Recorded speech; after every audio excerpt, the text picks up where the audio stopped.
कंग्रेस हिसाबै बुंदों माखासे खोथाखौ खिन्थु हारिनि सेन्टिमेन्ट हिसाबै हाग्रामा प्रमद बिथांमोना आन्डारस्टेन्डिंआव जुदि प्रमदआ एमपि जालाङो हाग्रामाया जुदि बिसिएसनि चिफ जाफिनो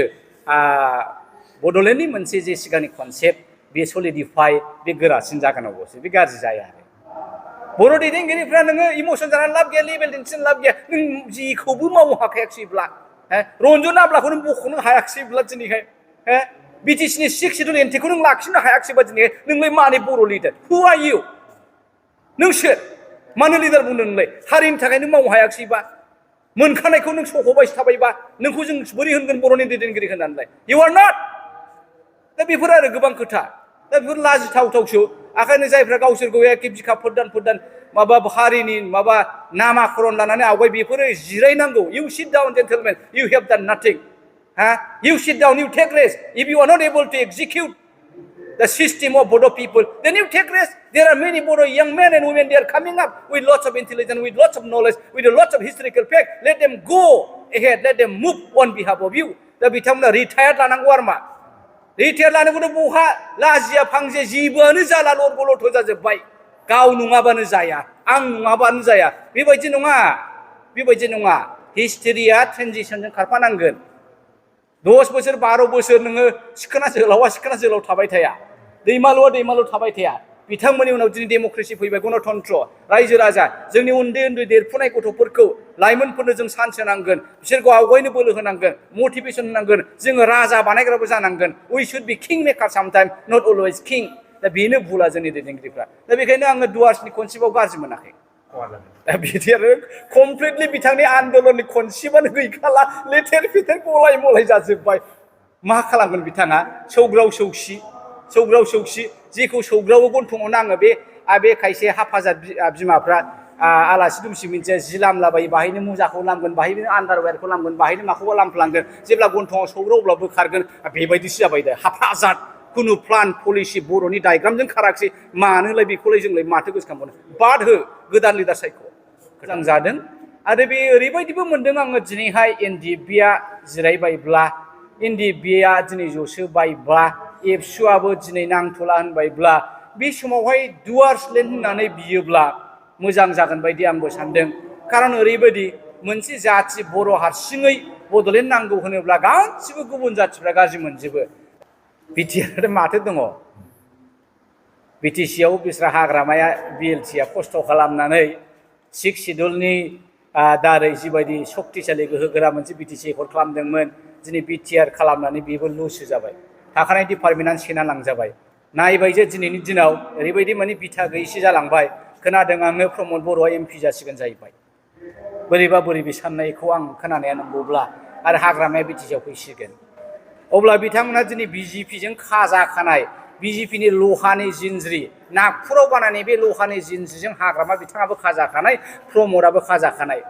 ओरैनो हगारा बिजेपिआ आखाइखौबो खाख्रबबावगोनसो दा बेखौ नायोब्लाथ' गाबोन समफोर बिपिएफबो गैया जासिगोन इउपिपिएलबो गैया जासिगोन बे समावहाय बिटिसिनि बाथ्राबो फैला बिटिआरनि बाथ्राबो सोर सालायगोन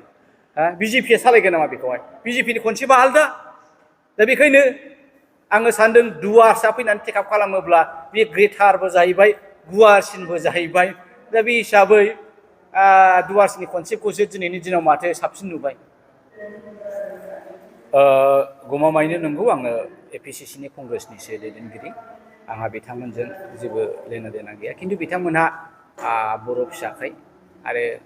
मोनसे लेन्ड डुवार्स लेन्ड जारिमिनारि मोनसे सोदोब बाहायनानै लेन्ड बिदों बावहाय आंहा दिमत गैया दा बावहाय आं फैनो मोननानै खोब गोजोननाय मोनदों गोजोननायनि लेंगुवेजआ नैबेनो मैया दाखालिसो कच बिहारनिफ्राय सोरबा कच राजानो मा राजानो खुनु लान्जाय गैया बिजौ गैया गावखौ राजा होनलाबायनानै नोंनि चिरां डुवार्सआव फैनानै नोंनि क'क्राझाराव फैनानै माबा कच किंडम कच रायजो बिफैलायबाय जय धुनि होलाबायस्लाय नङा होमबा नोंनि बर' पारमिनास नार्जारि बिथांमोनहा सोरबा उजिर बिथांमोनहा सोरबा आंनि चिरांनि फंबायमोनहा बाक्सानि बिदामोनहा जे डुवार्स लेन्ड बिनायाव मा गोरोन्थि दङ जेबो गैया सोरबायासो बिनानै लानो नागिरबायबा बे जोंनि सोरजिखानाय जायखौ जों बड'लेण्ड होनदों जायखौ बिरगोरसि बिथांमोना ब्रिटिशनिफ्राय दावहा नांनानै लाखिबाय थादों जायखौ सिखोना जोहोलावमोनहा दावहा नांनानै बे एरियाखौ इनटेक्ट दोनबाय थादों बर'नि जारिमिनारि बे जोहोलावजोफ्रानो लाखिदोंबा बाहाय नोङो गुबुन जाथियासो फैनानै नोङो लानजाय गैया गुदि गैया खिथा गैया बेफोरखौ जोङो गाज्रि मोनो आरो मा दा बेखायनो पारमिनास बिथाङा गावनि टिमखौ लानानै डुवार्स जन परिसंघम इंराजियावहाय पिपल्स कनफेडारेसि अफ डुवार्स बे नामा खोब मोजां जादों आरो बे ओरैबायदिबो मोनदों आङो दिनैहाय एनडिएफबिआ जिरायबायब्ला एनडिएफबिआ दिनै जसोबायब्ला एबसुआबो दिनै नांथ'ला होनबायब्ला बे समावहाय डुवार्स लेन्ड होननानै बियोब्ला मोजां जागोन बायदि आंबो सानदों खारन ओरैबायदि मोनसे जाथि बर' हारसिङै बड'लेण्ड नांगौ होनोब्ला गासिबो गुबुन जाथिफ्रा गाज्रि मोनजोबो दा नोङो गासै बिटिसि बा आसामखौनो नाय बर'नि पार्सेन्टेजखौ नायोबा जोङो बड'लेण्ड मोननो समाया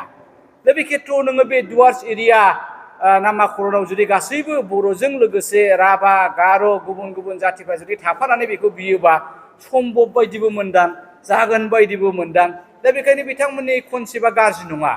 आं मोजांखौनो मोनदों आवगायबाय थायोब्ला बै गुबुन जातिफोरखौ बिथांमोननि अंखिदारि मा मोनगोन मा मोना बे जिनिसखौ बिथाङा क्लियार खालामनो हायोबा बिथांमोना निश्चय बिथांमोननि सापर्टआ थायोब्ला मोजां जागोन बायदिबो मोनदां डुवार्स ओनसोल आलादा रायजो दाबियोब्ला थाखानाय बिटिआर एबा बड'लेण्ड सिगांनिफ्रायनो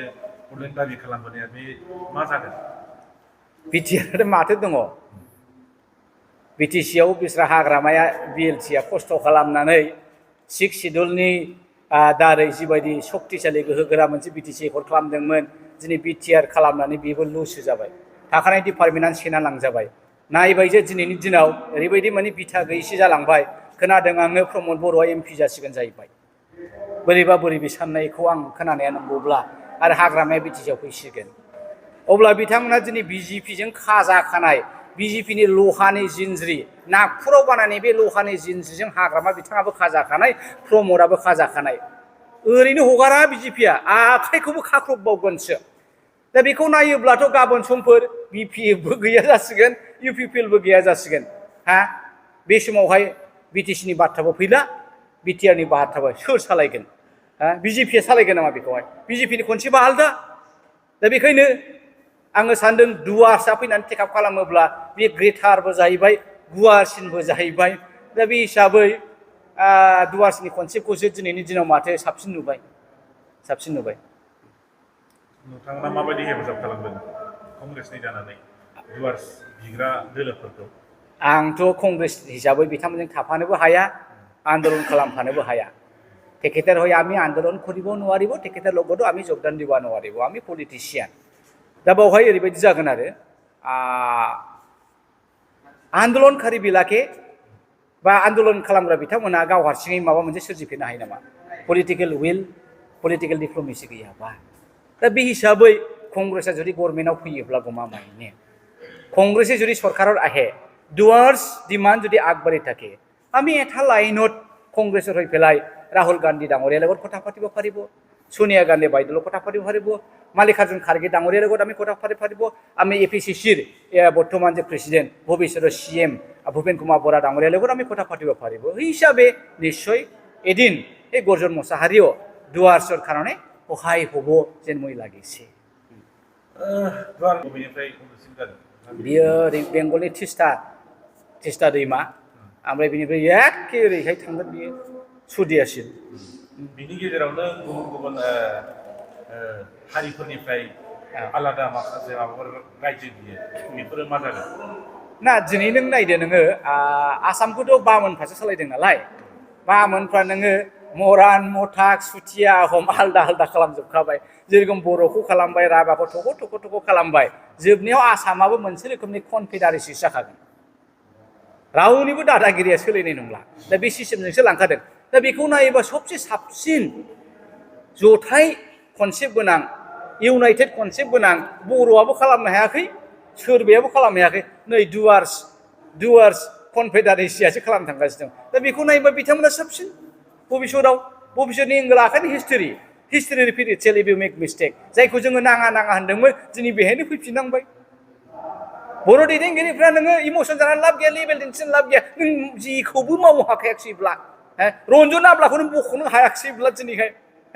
बिटिसिनि सिक्स सिडुल एन्टिखौ नों लाखिनो हायाखिसैबा दिनै नोंलाय मानि बर' लिडार हु आर इउ नों सोर मानो लिडार बुंदों नोंलाय हारिनि थाखाय नों मावनो हायाखिसैबा मोनखानायखौ नों सख'बाय थाबायबा नोंखौ जों बोरै होनगोन बर'नि दैदेनगिरि होननानै you are not दा बेफोर आरो गोबां खोथा दा बेफोर लाजिथावथावसो आखायनो जायफ्रा गावसोरखौ एखे बिखा फोरदान माबा हारिनि माबा नामाकरन लानानै आवगाय बेफोरो जिरायनांगौ you sit down gentlemen you have done nothing you sit down you take rest if you are not able to execute the system of Bodo people then you take rest there are many Bodo young men and women they are coming up with lots of intelligence with lots of knowledge with lots of historical fact let them go ahead let them move on behalf of you दा बिथांमोना retire लानांगौ आरो मा retire लानांगौनो बहा लाजिया फांजे जेबोआनो जाला लरग' लथ' जाजोब्बाय गाव नङाबानो जाया आं नङाबानो जाया बेबायदि नङा हिस्टरिया ट्रेनजिशनजों खारफानांगोन